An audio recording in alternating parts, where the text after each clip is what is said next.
अब बृहत्तर पढ़ाई करने की स्थिति अभी नहीं है।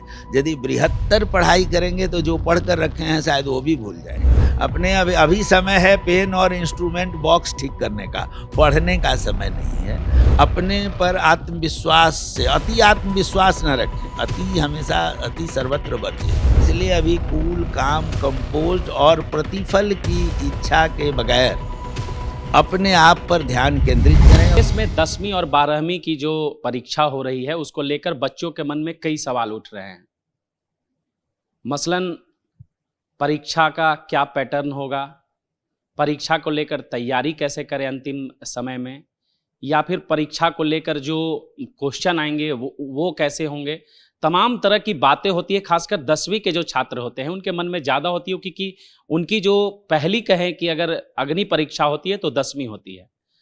हमारे साथ डीपीएस रांची के प्रिंसिपल आर.के. झा सर हैं, उनसे समझने की कोशिश करेंगे कि बच्चों को इस मूवमेंट में कैसे कुछ मेंटेन करना चाहिए, गार्जियन को कैसे रहना चाहिए, और तमाम तरह के जो परीक्षा को लेकर मन में जो शंकाएं चल रही है उसका कैसे समाधान करें और उसको लेकर क्या कुछ प्रक्रिया आसान हो। इसके लिए हम सर के पास आए हैं। सर, सबसे पहले आपका स्वागत है।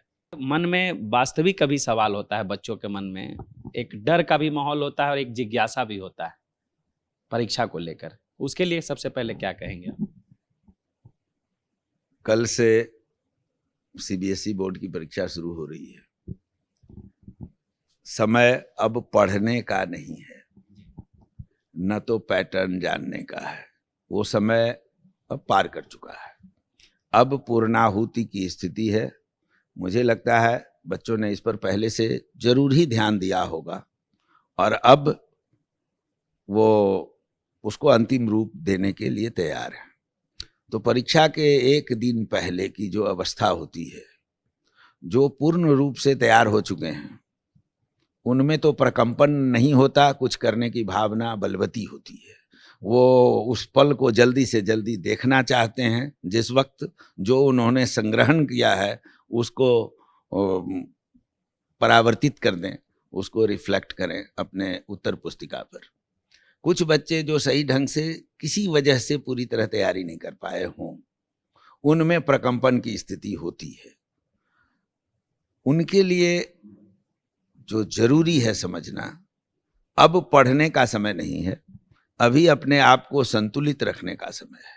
और जब वो संतुलित रखेंगे तो जो कोर्स ऑफ स्टडी वार्षिकी के दौरान उन्होंने पढ़ी है उनके मानस पटल में कहीं ना कहीं स्थित है। वो बार बार दोहराने की और पुनरावृत्ति की जो स्थिति नहीं आई होगी, तो वो प्रकंपन जो लाता है वो एक स्थितिज ऊर्जा की तरह है। ज्यों ही उनको जब वो प्रश्न पत्र मिलेगा तो वो पाएंगे कि अरे ये प्रश्न पत्र तो मैंने पढ़ा था। अब दो स्थिति होती है, यदि वेल प्रैक्टिस्ड हैं तब तो वो तुरंत लिखेंगे, वेल प्रैक्टिस्ड नहीं है थोड़ी सी स्थिति बनेगी, वहाँ पर यदि संतुलन बना के थोड़ा सोचकर उसको लिखने की अवस्था रखें तो हमेशा पॉजिटिव एंड से क्वेश्चन पेपर दिए जाते हैं। उसका क्वेश्चन पेपर में इसका समावेश होता है कि सारे बच्चे कुछ न कुछ अच्छा ही करके लिखें, क्योंकि हमारी अवधारणा है कि बच्चों को क्रश नहीं करना है। एज ए पेपर सेटर मैं सोचता हूं कि कुछ ऐसे प्रश्न दिए जाएं जिसमें सभी बच्चे उसमें कुछ ना कुछ अच्छा तो करें। तो जो प्रश्न उनको सही ढंग से आ रहा है उसको वो जब अच्छी तरह से लिखना शुरू करते हैं तो एक मोमेंटम गेन कर लेते हैं, एक संवेग आ जाता है। और जब संवेग आ जाता है तो ऐसी स्थिति में कुछ ऐसे प्रश्न जो पूरी तरह से उन्होंने पहली बार पहले नहीं देखा है, वो भी उस संवेग के दौरान वो उत्तर में परिवर्तित हो जाता है। तो सबसे जरूरी है अपने आप को अभी संतुलित रखना और ये मान कर चलना, अपने ऊपर विश्वास करना कि जो मैं जानता हूं प्रश्न में वही आने वाला है और मुझे वही लिखना है। तो मुझे लगता है कि ऐसी स्थिति नहीं आएगी। दूसरी अवस्था यहाँ पर पेरेंट्स की भी बहुत उनका अभी रोल महत्वपूर्ण हो जाता है। बच्चे छोटे हैं, क्लास 10 के बच्चे पहली बार एग्जाम दे रहे हैं, जैसा आपने भी बताया। थोड़ी उनकी स्थिति होती है, बोर्ड की एक तैयारी है, दूसरे सेंटर पर जाना होता है, कुछ अवधारणा ऐसी होती है। यदि बच्चे एग्जाम फ्रेंडली पहले से नहीं हुए हैं तो ये पहला उनका जो समय है, इसके लिए उनके साथ पेरेंट्स को इस तरह खड़े रहना है जैसे जस्ट लाइक ए फलक्रम, बोझ कितना भी बढ़ेगा, उस पर उसकी काउंसलिंग उस ढंग से होती रहनी चाहिए कि वो जो जानता है वो सफिशिएंट है। और ये एक माइलस्टोन है, ये अंतिम अवस्था नहीं है, एक मील पत्थर है। हो सकता है कोई गाड़ी एक स्टेशन से दूसरे स्टेशन पर जाने में थोड़ी स्लो हो गई हो, वो दूसरे स्टेशन से तीसरे स्टेशन में जाकर मेकअप की जा सकती है। अभी क्षण उतना बिगड़ा नहीं है। तो ऐसी स्थिति में पेरेंट्स अपने बच्चों के साथ उनके खान पान, ऊर्जा का ध्यान रखते हुए उनके मनोबल को बढ़ाए रखें। और जहाँ कुछ विषय में छोटी छोटी चीज़ें आवश्यक होती हैं, तो शिक्षक के संपर्क में हैं तो वो उन छोटी छोटी चीज़ों को, अब बृहत्तर पढ़ाई करने की स्थिति अभी नहीं है। यदि बृहत्तर पढ़ाई करेंगे तो जो पढ़ कर रखे हैं शायद वो भी भूल जाएंगे। इसलिए अभी कूल, काम, कंपोज्ड और प्रतिफल की इच्छा के बगैर अपने आप पर ध्यान केंद्रित करें और अपने को सबल महसूस करें, अपनी लेखनी ठीक रखें। अपने अभी समय है पेन और इंस्ट्रूमेंट बॉक्स ठीक करने का, पढ़ने का समय नहीं है। बस ऐसा करने से सब कुछ ठीक ही होगा। पेपर होने के बाद जो आप कह रहे हैं कि बच्चे बहुत चिंतित होते हैं, उनके चेहरे पर मुस्कुराहट ही आएगी, ऐसा आप पाएंगे। अच्छा सर, एक स्वाभाविक सवाल होता है कि जब बच्चे एग्जाम हॉल में जाएं, खासकर 10वीं के जो बच्चे हैं, अभी तक तो अपने स्कूल में दे रहे थे, अब दूसरे स्कूल में सेंटर होगा जाएंगे, तो वो सबसे पहले क्या ध्यान रखे, कैसे करे, ताकि क्या होता है कि लास्ट में मोमेंट में इसको कर लेंगे, लास्ट मोमेंट में काफ़ी पजल हो जाता है स्थिति, क्वेश्चन छूट जाता है, दबाव में आने लगते हैं बच्चे धीरे धीरे। बच्चों के लिए थोड़ा लग सकता है, एक कौतूहल हो सकता है दूसरे स्कूल में जाना, लेकिन हम लोगों ने सिस्टम ऐसा डेवलप किया हुआ है कि दूसरा स्कूल भी उनको अपना ही स्कूल मालूम पड़ता है। दूसरे शिक्षक भी एक शिक्षक की तरह ही पेश आते हैं। ऐसा नहीं होता कि वहाँ पर कोई जिएंट और डेमॉन करके कोई चीज़ होगी। और सीबीएसई ने इसमें एक व्यवस्था हमेशा से रखी है कि जो विद्यालयीय शिक्षक एक उपस्थित होते हैं वहाँ पर, जो अपने बच्चों के हेल्प के लिए, पहचान के लिए, और जो लेजिटिमेट उनको स्वीकार्य जो व्यवस्था में हेल्प की जा सकती है। किसी का एडमिट कार्ड नहीं मिल रहा है, छूट गया है, तो ऐसे में वो टीचर होते हैं, वो स्कूल से कांटेक्ट करके लाके तुरंत दे सकते हैं। ऐसा नहीं कि बच्चों को तुरंत में डिवार्ड कर दिया जाता है, उनके लिए जानकारी ली जाती है और उनके यथार्थपरक दृष्टिकोण को रखा जाता है, और यदि बच्चा सही है तो उसको सारी सहूलियत दी जाती है। प्रश्न पत्र मिलने के बाद कैसे? अब प्रश्न पत्र मिलने के बाद भी देखिए 15 मिनट का समय समायोजन का दिया जाता है बच्चों को। उस समय बच्चे को खूब इत्मीनान, पहले मैंने कहा था सेल्फ कॉन्फिडेंस, अपने पर आत्मविश्वास से, अति आत्मविश्वास न रखें, अति हमेशा अति सर्वत्र वर्जित, एक आत्मविश्वास रखें अपने ऊपर, और प्रश्न पत्र मिलने के बाद उसको साफ सुथरे और संतुलित अंदाज से पढ़ लें, और पढ़कर कहीं कहीं मार्क भी कर लें, और जो इस प्रश्न के प्रति वो ज़्यादा अपने आप को व्यवस्थित मानते हैं उसका प्रयास पहले कर लें। उससे क्या है कि उनके मन में एक बात आती है कि मैं कर सकता हूँ।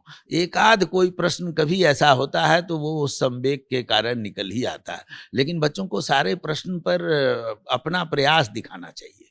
मतलब वो प्रश्न का नंबर ठीक से लेके, सबसे पहले तो 10 के बच्चों के लिए कापियाँ जो नई होती हैं तो उसमें वो टीचर गाइड करते हैं, जो इन्विजिलेटर होते हैं वो बच्चों को पूरी तरह बताते हैं, पूरा ध्यान से उनके मार्गदर्शन को सुने, और वो कैसे कैसे भरना है, उस कटिंग और को और अवॉइड करना चाहिए।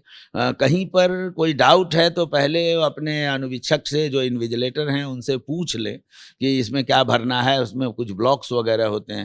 ऐसे आजकल कॉम्पिटिटिव वर्ल्ड में पहले भी वैसे एग्जाम लिए जाते रहे हैं, लेकिन कोई संकोच होने से पहले पूछना है तब लिखना है। मैं कई बार देखता हूं बच्चे लिख चुके होते हैं तब पूछते हैं सर यहाँ ठीक लिखे कि नहीं, तो कटिंग की संभावना आ जाती है। रोल नंबर वगैरह अपना ठीक ठाक लिखें जहाँ जहाँ जो ज़रूरत है, और इन्विजिलेटर को भी ये अनुदेशित है कि वो एक बार बच्चे के भरे हुए प्रोफाइल को ठीक से देख ले कि बच्चों ने कोई गलती तो नहीं की है, और अमूमन वो ठीक ही होता है, कहीं अशुद्धि नहीं रहती है।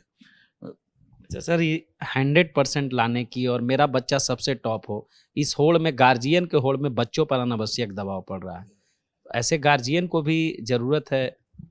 अभी तो अब 100% या 0% सोचने का समय नहीं है, ये प्लानिंग होती है पहले से कि आज के दिन में तो ये सोचना कि बच्चा मेरा 100 स्कोर करेगा या क्या करेगा, ये सोचने का समय नहीं है। अभी तो है कि जिसके लिए हम तैयार हैं उसके लिए अपने को उपस्थित करना है स्वस्थ रखते हुए, बस इतना ही है। अब प्रतिफल की प्लानिंग आज से, जिस दिन सेशन शुरू हुआ होगा, दरअसल उसी समय से होना चाहिए था कि मुझे 100% अंक प्राप्त करने के लिए क्या क्या करने होते हैं, छोटी छोटी बातों को भी ध्यान में रखना होता है। मुझे लगता है कि बच्चों ने इस पर जरूर काम किया होगा, लेकिन आज की अवस्था अब ये सोचने की नहीं है कि मेरा 100 आएगा कि नहीं आएगा। अभी की अवस्था है कि तुमको अपना बेस्ट ही देना है वहाँ पर जा कर के। अब तुम्हारा बेस्ट यदि वो परिपूर्ण होगा, पहले से तैयारी पक्की होगी, तो निश्चित ही वो 100% लेकर आएगा। कुछ कमी रह गई होगी तो कुछ कम लेकर भी आएगा, उसके लिए भी तैयार रहना चाहिए, क्योंकि ये आखिरी अवस्था तो है नहीं, अंतिम दरवाजा है नहीं। इसके बाद तो बहुत, मैंने कई बच्चों को देखा है जो 10 में बहुत अच्छा नहीं कर पाए थे, उन्होंने लेसन लिया उससे। बच्चे अच्छे थे लेकिन अच्छा कर नहीं पाए थे, उन्होंने 12 में जाकर अच्छा किया। कई 12 में बहुत अच्छा नहीं कर पाए थे, वो आज के जीवन के सफलतम आयाम पर हैं। तो जीवन दर्शन इसमें होना जरूरी है। और जहाँ तक आपने पेरेंट्स की बात कह दी, तो पेरेंट्स तो परिपक्व लोग होते हैं ना, मैच्योर्ड होते हैं, उनको इस आपाधापी में पड़ने की जरूरत नहीं है। आपका बच्चा आपके लिए जेम है और उसमें अपने आप को संतुष्ट रखना चाहिए। सर, एक अंतिम सवाल है कि जिस तरह से बच्चे आजकल एक प्रतिस्पर्धा की होड़ हो गई है, तो निगेटिविटी बहुत ज़्यादा आ रहा है। खासकर देखेंगे कि आप गलत रास्ते पे भी, आत्महत्या तक, ये सब। तो ऐसे में देखिए, अभी तो चूंकि आपने वार्ता शुरू की थी सीबीएसई बोर्ड एग्जाम की, तो सीबीएसई बोर्ड एग्जाम कंपटीशन का आधार देता है। कंपटीशन का मूल आधार सीबीएसई से स्टार्ट होकर जाता है, उसकी तैयारी आप समझ सकते हैं। तो कुंठा की कोई अवस्था होती नहीं है और इसकी परिचर्चा अभी होनी ठीक नहीं है। इसके लिए आप कोई दूसरा निर्धारण करें। अभी बस इतना ही इसकी चर्चा हो कि बच्चे एग्जाम सही से दें, बस रिजल्ट क्या आएगा, 100% आएगा कि नहीं आएगा, ये देखने की जो, तो आपकी तैयारी निर्धारित है, कर देगी कि आपको कितना आना चाहिए। लेकिन जो भी आएगा 100% लाकर भी बच्चे ठीक नहीं कर सकते हैं आगे जाकर, यदि अपने आप को वो बैलेंस ना रख पाए। जो मैंने कहा कि ये अंतिम मुकाम तो है नहीं। कई बच्चे अच्छा नहीं करेंगे, वो भी आगे जाके ठीक कर सकते हैं।